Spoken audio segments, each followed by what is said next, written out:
Polisi akhirnya menetapkan Sadira, sopir bus Trans Putra Fajar yang membawa rombongan siswa SMK Lingga Kencana sebagai tersangka.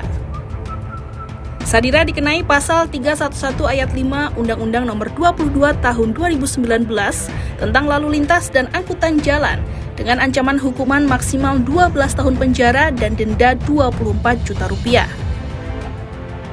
Dirlantas Polda Jawa Barat, Kombes Polisi Wibowo saat konferensi pers di Mapolres Subang, Selasa 14 Mei 2024, menegaskan jika Sadira terbukti lalai.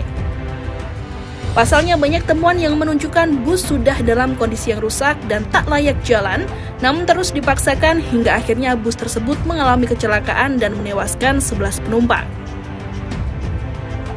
Wibowo menjabarkan dari hasil penyelidikan ada beberapa penyebab yang diduga membuat bus mengalami kecelakaan.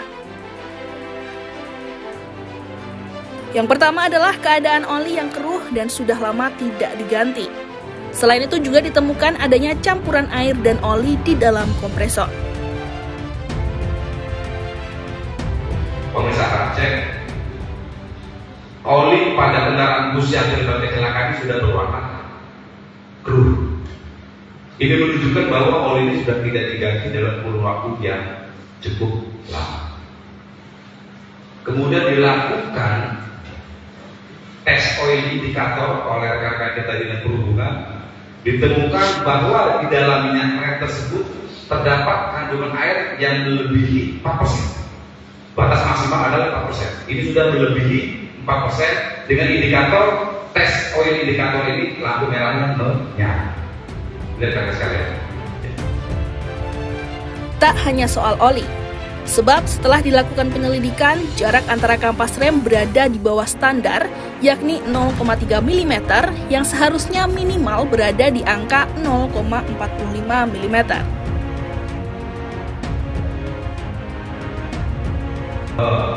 Jarak antara kampas rem standarnya adalah 0,45 mm. Hasil pemeriksaan tadi kita temukan fakta bahwa jarak atau celah kampas rem ini berada pada 0,3 mm. Artinya di bawah dari standar yang ditentukan oleh APM. Kemudian terakhir fakta keempat. Ini cukup krusial rekan-rekan sekalian. Polisi juga menemukan kebocoran dalam ruang relay park dan sambungan antara relay park dengan booster.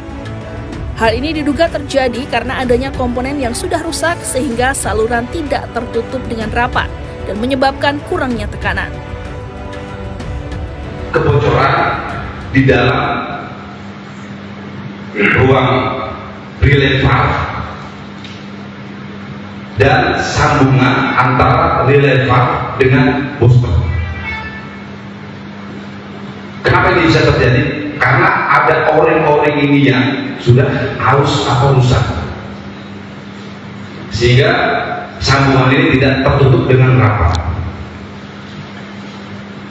Ini yang mengakibatkan tekanan udara akhir rem ini berkurang, sehingga booster sebagai penggerak hidrolik piston tidak menghasilkan braking force atau kekuatan rem yang cukup maksimal kepada 4 los.